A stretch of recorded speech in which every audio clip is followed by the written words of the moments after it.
and you don't stop. Sure shot, go out to the parking lot and you get in your car and drive real far. So, I'm sure you're hearing this song in 2023 and thinking, just how in the world did this happen? Rapture, be pure, take a tour through the sword, don't strain the brain, pain to train. How did a song containing what seems to be the pinnacle of Taylor Swiftian levels of white girl awkward imitation rap bars not only become a massive hit, but has gone on record as being respected by the greatest rappers in hip-hop, many of whom claim it as their favorite OG rap song? Well, I'll tell you how. It's a magical tale about Christmas and, well, racism in the music industry. But before we get to all that, this was a request by Flarbu.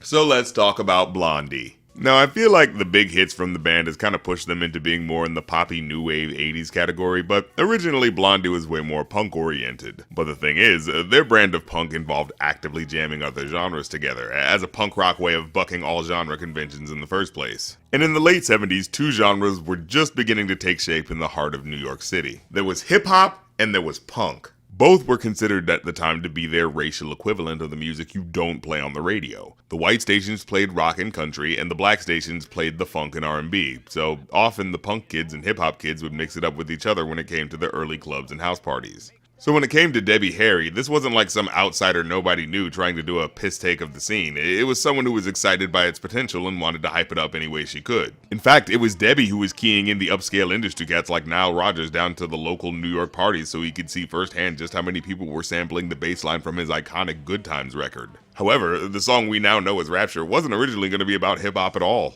It was supposed to be about Christmas. A Merry Christmas rock.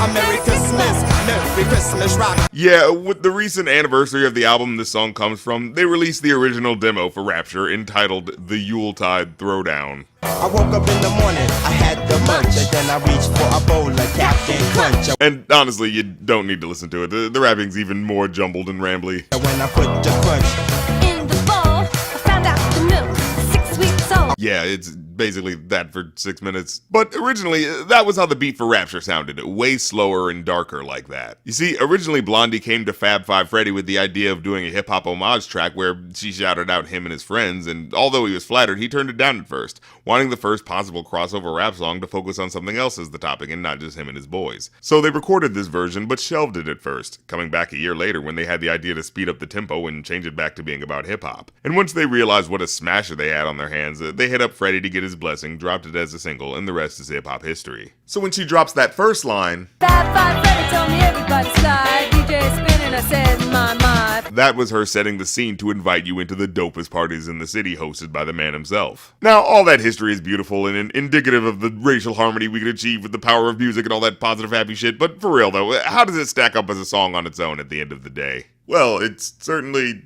half good. That hook melody and instrumentation is still absolutely crusher, with its eerie minor melody and dark driving production, what with the ominous bells and pressing bluesy sax-driven backbeat. It's a legendary hook. Come on, we all know the words, right? Step into it. Wait.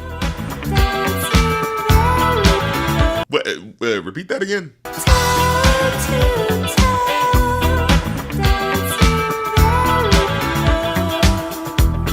Oh, is that what she's saying there? Huh, that's not how I remembered it going. Maybe this is one of those songs where the iconic iteration of the hook is later in the track. You know, like how sometimes there'll be the cool sounding hook that comes in like the fourth time the hook happens, and I'm just jumping the gun on it. Well, let's skip a little later in the song, because now I need the catharsis of singing that damn hook. Step it. Wait, what?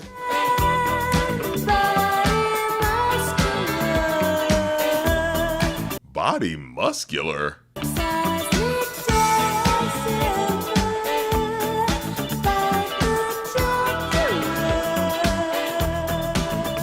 What the hell is going on in this hook? Like, geez, I thought the verses were confusing. I gotta figure out what the hell this hook's saying first.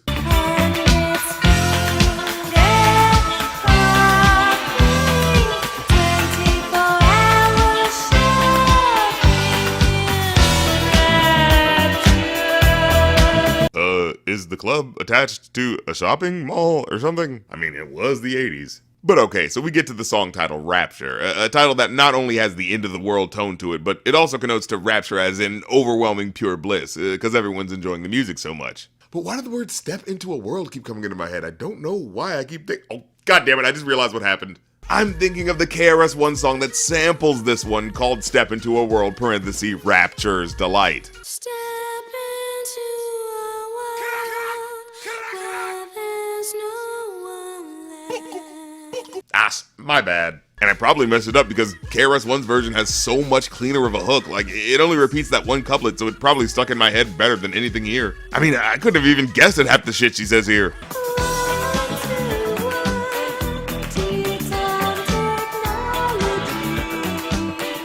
Tea time technology? I don't recall ever hearing that phrase.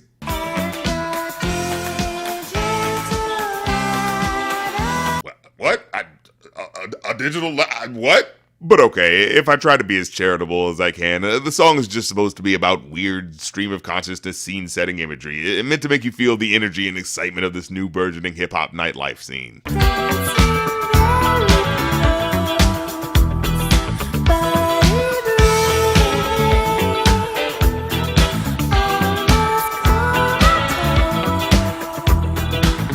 I don't know why she's using these words to describe the scene, though. Barely breathing, almost comatose. What are you talking about? Have you ever seen a movie with house parties back in the 80s? Those mofos were doing the Roger Rabbit and jumping all over the place.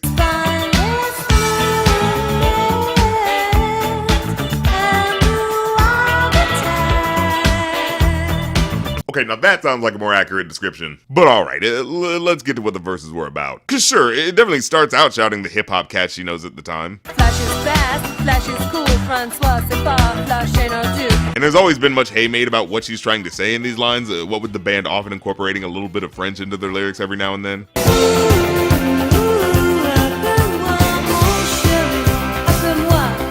So, from what I can tell here, after she shouts out the legendary DJ Grandmaster Flash, what she says is, Francois, c'est pas Flash, ain't no do. And with Francois being like a common French name, so like the French version of like a Tom, Dick, or Harry, she's saying like the average guy can't rock the party like Flash, ain't no do, which translates to her like saying Flash and us, as in the band Blondie. Now, she could be taking shots at the French house DJ Francois Kevorkian, who was also making noise in the area around this time, but at best it was probably just meant as another fun jab and a call out to yet another artist on the scene. What's especially funny to me is the Jean-Michel Basquiat cameo right when she starts rapping, because as someone who was deeper into the scene and actually spoke fluent French, well, it probably explains the barely held back laughter that's in his eyes here. However, anyone who's listened to the song remembers that it very quickly dissolves into one of the most confusing rap verses of all time. Like, there's a very particular motif that shows up. And out comes the man from Mars. As you go out at night, eating cars, and then you're in the man from Mars. And you don't stop, you keep on eating cars. Then, when there's no more cars, you go out at night and eat up bars. Because the man from Mars is through with cars. He's eating bars. Because the man from Mars won't eat up bars. Because the man from Mars stopped eating cars and eating bars. Oh my god, shut the fuck up about cars and bars! Was that the only rhyme you could think of? And that's before we get into what she's actually saying, which, I mean, I'd call it apocalyptic if the imagery wasn't just so goddamn bizarre it's impossible to follow. And sure, 80s rap in general was cheesier and more lighthearted than now, but even for the time, this was not a great example of what hip-hop sounded like. Like, yeah, there were guys with looser flows and bad rhymes, but, you know, that's just the law of averages for the quality of any medium of art. For real, don't get it twisted, the high caliber of stuff that was going on was way more skilled and complex than we often give them credit for. Remember, these guys had to rock crowds, so you better believe the creme de la creme like Melly Mel and Busy Bee were killers when it came to flipping clever words and phrases to keep the people's attention. Hell, when doing research for the time, I came across a track called Darth Vader vs. Blowfly, probably hip-hop's first sci-fi fanfic record. I said it would be a thrill, me and my Mobile was set for his black ass immediately. And when I get my hands on him, I'm gonna kick his ass repeatedly. And yeah, it's a goofy record by a Chitlin Circuit comedian, but you can see the seeds of a genre forming its conventions. Already what's considered a hip-hop track is no stranger to tight cadences, multi-syllabic rhyme schemes, and a fully formed concept record. So yes, while her more hangdog flow is indicative of probably the average house party MC, there absolutely were guys who rocked parties that were coming with dope rhymes that made them stand out above the rest. So it becomes a thing where you kind of hope those people would get to represent hip-hop on the main stage first, you know, but what are you gonna do? Again, that's not her fault. It's the fault of an industry that still hadn't gotten past its racial stigma of letting black people be the presenters of their own music. That said, we gotta talk about these rhymes, cause, whew boy, they are atrocious. And you get in your car and drive real far and you drive all night and then you see a light. I mean, it's a flurry of words that comes at you, where we somehow go from shouting out local hip-hop acts to suddenly being about an alien encounter. And comes right down and lands on the ground and out comes a man from Mars and you try to run but you got a gun. And And then in a Hitchcockian twist of storytelling, it drops you, the main character, from the narrative, and it now just becomes about the alien guy. And he shoots you dead and he eats your head. And then you're in the man from Mars. You go out at night, eating cars. Wait, what? You eat Cadillacs, Lincolns too. Wait, did you turn into the alien? Or like, when he eats you, does your consciousness get absorbed into his, where you can only see what he sees for the rest of your life as he continues to destroy everything on the planet you hold dear? Well, sounds like a fucking killer Stephen King novel, honestly. Don't strain the rain, pain the train. You'll be singing in the rain. Said don't stop to punk rock. Man, it's so weird to think someone actually wrote this. Like, how is this not a drunken freestyle where she went on a lucid ramble just randomly incorporating the sights around her like some kind of blonde rapping Kaiser Soze? Well, now you see what you want to be. Just have your party on TV. Cause the man from Mars won't beat up bars where the TV's on. Yeah, so to defeat the alien, turn on your TV and have a party on the television? Now he's gone back up to space where he won't have a hassle with the human race. Well, you know what? If it'll end this madness, I'll take it. Overall, though, I'd give this a 2 out of 5. Her cadence itself isn't too bad. It's got a strong, haughty quality to it. Like, in the alternate universe where she's saying something that actually comes together as a story, this would be pretty cool. But as it is, it's hacky, even for early 80s rap standards. So, no, your ears don't deceive you. Everyone was aware of how corny the track sounded when it dropped. But the impact of breaking in a new genre that was bubbling just under the surface gives the track an undeniable legacy that helped open the floodgates for what was to come, and for that, it still deserves its props. I just wish I could show it more love as the iconic song it is, but writing-wise, it really needed a second pass just to make it not so hokey, or at least not go on for so damn long. You know, I would say it's the first science fiction rap verse, but that would probably actually go to the Blowfly song. Seriously, guys, go check out that record. It's fucking awesome. The captain called me in and said, my friend, we are about to come a thing of the past. If you don't do something about Dog Vader, he gonna fuck all of us in the ass. Never say I don't do anything for you guys, okay? Well, that's the episode. So until next time, I'm the Rap Critic. You don't have to like my opinion, but I don't have to like your song. Even if it is a classic. I don't play favorites with this shit, goddammit. Alright, fucking peace.